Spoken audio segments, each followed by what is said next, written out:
Oiê! Acabou a aula sobre misturas? Não, não acabou não. A gente falou sobre o que é mistura. A gente viu alguns exemplos de umas situações onde a gente tem substâncias que estão juntas e hoje nós vamos ver processos que são necessários para fazer o quê? A separação dessas misturas. Em algumas situações no laboratório ou até no dia a dia, a gente precisa separar substâncias que estão juntas e nós vamos aprender algumas técnicas e quando utilizá-las. Vamos lá? Então, nós estamos aqui na terceira parte sobre substâncias e misturas e hoje nós vamos falar sobre processos de separação de misturas. Os métodos de separação de misturas, eles são utilizados com o intuito de separar todos ou a maioria das substâncias que formam uma mistura. O tipo de processo que vai ser utilizado para separar uma mistura, galera, ele vai depender do tipo de mistura e também se a pessoa tem o intuito de recuperar todas as substâncias que estão envolvidas ou se ela tem interesse em algumas substâncias em particular. Então, para isso, para poder fazer esses processos, nós devemos lembrar que uma mistura, ela é uma combinação de duas ou mais substâncias e elas podem ser homogênea ou heterogênea. Professora, mas interfere ela ser homogênea ou heterogênea? Com certeza interfere no meu processo, na minha técnica que eu vou usar para promover a separação. Pensem aí. Se você tem lá, como aquele primeiro exemplo que a gente usou na aula passada, areia e água, eu posso separar através de uma filtração. Boto ali a minha solução num funil com papel filtro, a água vai passar e vai ficar quem? A areia, não é isso? Não acontece dessa forma? É um modo de separar, mas por quê? Porque é uma mistura heterogênea de líquido e um sólido. Mas essa mesma técnica, será que eu consigo fazer a separação do sal e da água? Lembrando que o sal se dissolve totalmente na água.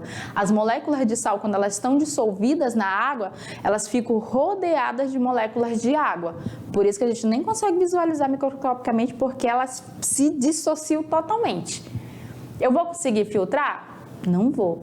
Então, dependendo se a minha mistura é homogênea, é heterogênea, eu vou ter um processo específico para cada uma. Outro detalhe, é heterogênea, eu vou filtrar. Tá, digamos que a tua mistura heterogênea seja composta por óleo e água. Você vai conseguir filtrar com eficiência? Professora, não sei, eu acho que não. Pois é. Para cada tipo de solução, de acordo com seus componentes e o tipo de mistura que ela é, solução não, mistura, nós vamos ter processos específicos que são utilizados para promover a separação dessa substância. Assim como se eu quero somente o óleo, não, eu quero somente a areia, eu quero só o sal, isso também vai interferir no tipo de processo que nós vamos utilizar para promover a separação dessas misturas. Então vamos lá, que a aula não acabou não, vamos lá para a gente ver alguns conceitos e entender essa necessidade. A necessidade de separar as substâncias surge por diversos motivos. São exemplos a separação da água para obter o sal, a separação de poluentes no tratamento de água e até mesmo a separação lá que ocorre no lixo. Aqui, galerinha, se a gente for olhar, nós trabalhamos processos de separação de misturas.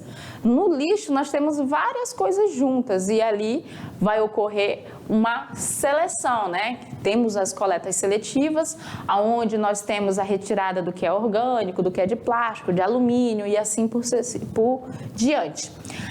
Já no tratamento de água, nós também trabalhamos processos de separação de misturas, porque na água, quando ela chega lá na estação de tratamento, ela vem com todo tipo de poluente, esgoto, lixos, e para cada tipo de poluente que possa estar nessa água, nós vamos ter que fazer um tratamento que promova a separação para que no final nós tenhamos a água mais pura possível para poder distribuir para as cidades, para as indústrias e para todas as finalidades que a estação tem durante o teu processo.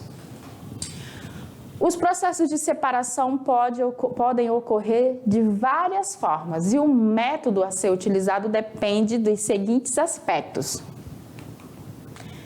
O tipo de mistura, como eu falei, se ela é homogênea ou heterogênea, interfere diretamente no processo. Natureza dos elementos químicos que formam as misturas.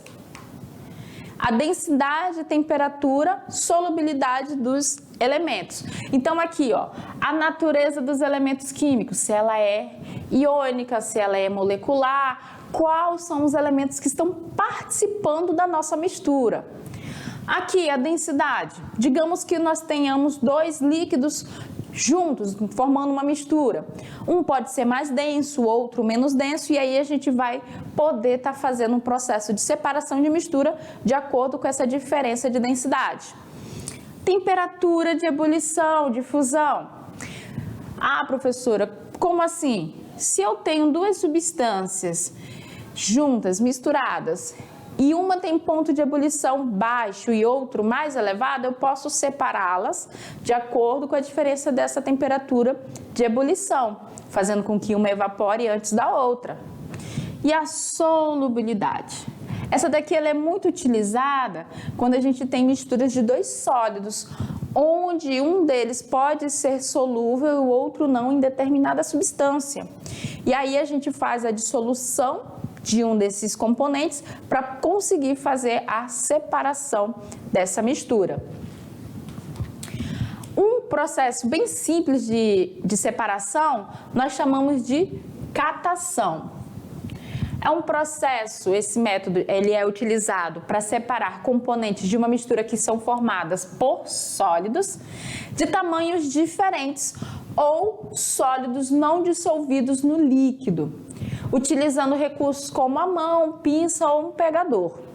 Então, por exemplo, quando a sua mãe, ou até mesmo você, porque a minha mãe me colocava para fazer isso, vai catar feijão, você está usando um método de separação que nós chamamos de catação. É bem simples. Você está lá separando as pedras, os galinhos que vêm, às vezes uma parte do feijão que já não está tão boa, e você vai olhando e vai separando. Qual o instrumento que você usa? As mãos. Aqui você usa as mãos para fazer o processo de catação. Outra situação que ocorre a catação é a separação do lixo. Ele é utilizado por catadores de materiais recicláveis que andam pelas ruas ou trabalham diretamente nos lixões, separando resíduos sólidos para serem posteriormente reciclados. Então, esse processo que essas pessoas fazem também é chamado de catação. Eles também usam pinças, usam as suas mãos, alguns materiais para poder fazer a retirada do que interessa a eles do meio aonde tem o resto do material que não é interessante. E é o processo de catação. Como eu falei, ele é bem simples, galera. Super tranquilo. Ah, professora, mas aqui falava que ele também pode ser utilizado para separar sólido não dissolvido no líquido.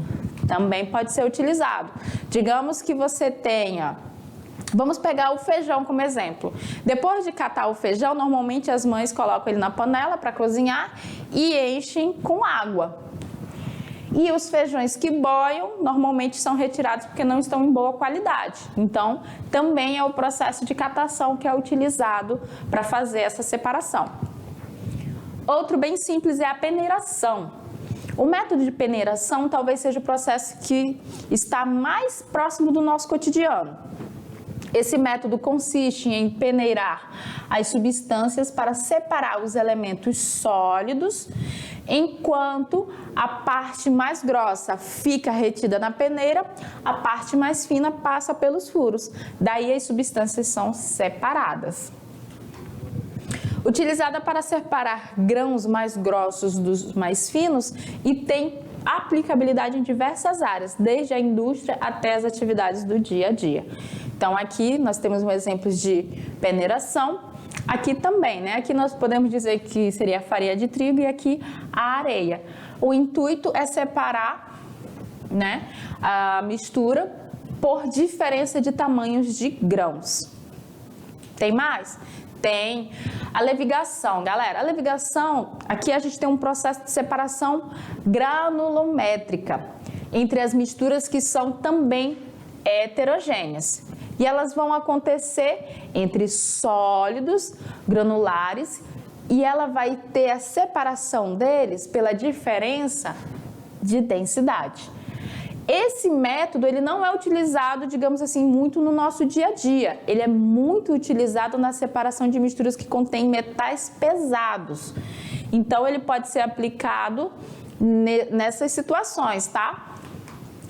Esse processo, ele pode ser realizado de forma manual, como acontece no garimpo do ouro, em leitos de rios feitos pelos garimpeiros, ou também em escala industrial, com a utilização de equipamentos automatizados.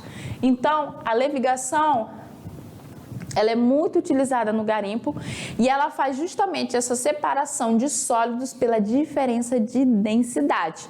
Por isso que ele fala aqui, ó, que ela é utilizado, né, que numa mistura que contém metais pesados. O pesado é pesado mesmo, tá? Metais mais densos, aonde a gente vai promover a separação. O mais denso vai ficar embaixo e o menos denso vai ficar em cima. Por isso que a gente fala de diferença de densidade. Ventilação. A ventilação é um processo onde a mistura ela é submetida a uma corrente de ar. Assim, o componente menos denso da mistura ele é levado pelo vento. Esse método ele é utilizado na separação de misturas heterogêneas também entre sólidos. A principal utilidade dada à ventilação é na separação de grãos da sua casca ou das outras impurezas. Os criadores de passarinhos, por exemplo, eles utilizam esse método para limpar as gaiolas. Como os passarinhos eles comem sementes e deixam as suas cascas espalhadas, ao soprar na gaiola, né, é uma maneira eficaz da gente promover a limpeza retirando os restos dessas cascas das sementes que os passarinhos comem. E outra que é muito utilizada nas indústrias, nos ferro velhos e outras situações é a separação magnética. Aqui nós temos um processo físico, onde ele vai ser utilizado para separar misturas heterogêneas entre sólidos, onde um dos componentes da mistura possui as propriedades magnéticas. Nesse processo, o que vai acontecer? O sólido que possui essas propriedades magnéticas, ele é atraído através da utilização de ímãs. E então ele vai ser retirado do restante das partículas que não possuem essas propriedades. Mas o que seriam as propriedades magnéticas? Elas podem ser classificadas em 3 tipos de ferromagnéticos: paramagnéticos e diamagnéticos. Materiais que possuem essas 3 propriedades, eles são atraídos por ímãs ou por eletron-ímãs. E aí a gente consegue fazer a separação da mistura que contenha ferro. Quais as vantagens dessa separação magnética? Ele é um método que não produz resíduo, né? Então ele não vai causar danos ambientais. Ele não utiliza maquinários que porventura necessitam de manutenção, então vou reduzir os custos, porque o ímã, por exemplo, ele não necessita de manutenção. Ele depende basicamente de um ímã ou de um eletroímã, que são materiais de baixo custo. É um método que é utilizado para a separação de alguns materiais que podem passar pelo processo de reciclagem. Aqui a gente tem uma ilustração de um ímã retirando materiais metálicos de um lixão. Esse ímã aqui, gente, ele é bem grande, tanto que utilizam-se uma máquina pesada para fazer o uso dele e para poder atrair esses materiais. Boa parte do que está aqui grudado nesse ímã vai ser reciclado, então é uma das vantagens do uso dessa separação magnética. O que seria interessante vocês entenderem da separação magnética? Em uma situação onde a gente tenha em um laboratório amostras de sólidos, onde ocorra porventura contaminação com algum tipo de material que tenha as propriedades magnéticas, a gente pode fazer a separação desse material por meio da atração que vai ocorrer dele por um ímã. Não gera resíduo, é um processo rápido e prático. Mas todos os processos de separação de mistura, eles são necessários que você conheça as propriedades das misturas nas quais você vai empregar. Eu não consigo fazer separação de misturas se eu utilizar o processo errado. Eu vou estar perdendo material e muitas das vezes perdendo também tempo, tá? No laboratório é muito importante isso. Então, se eu sei que tem uma mistura de água e óleo, eu não vou utilizar, por exemplo, a separação por método de atração magnética, porque não vai ocorrer essa separação. Se eu tenho lá uma mistura onde, por exemplo, eu tenho areia e nessa areia eu tenho sal. Adianta eu colocar o ímã lá no meio da areia para ficar tentando atrair alguma coisa? Não vai atrair. Adianta eu peneirar? Não vai. Adianta eu passar no papel filtro? Se eu tiver somente os sólidos, não. Mas e se eu pegar essa areia com sal, colocar na água e dissolver? O sal não vai se misturar com a água? E a areia não vai continuar sólida? Então, eu já consigo separar a areia da minha mistura. Então, o conhecimento do tipo de mistura que você tem, quais componentes estão participando dela, é primordial para a gente poder escolher um método mais eficaz na separação dessas misturas. Por isso que nós estamos na aula de hoje. Ah, professora, não me interessa, eu não vou usar isso, não quero trabalhar com química, não vou para o laboratório. Essas situações acontecem no nosso dia a dia. Tranquilo que às vezes a gente não consegue visualizar, é normal, a gente não foi criado, a gente não tem essa cultura de ver a ciência acontecendo ao nosso redor. A gente acha que isso é só lá nos grandes laboratórios, que é só lá nos centros de pesquisas. Tudo bem, mas entenda que o nosso papel aqui de professor, principalmente os professores da área de ciência, é trazer para vocês informações que facilitem a vida cotidiana de vocês, seja familiar ou até mesmo no trabalho. Digamos que você se veja numa situação, você trabalha numa indústria de construção e no meio da areia tem um monte de serragem. Você precisa fazer uso da areia e não pode ter serragem lá, pode ser, não pode estar lá, só que é areia. Como é que você vai separar? Bom, a serragem ela é mais leve que a areia, né? Se eu colocar água lá, quem vai flutuar? A serragem. E aí eu consigo fazer o quê?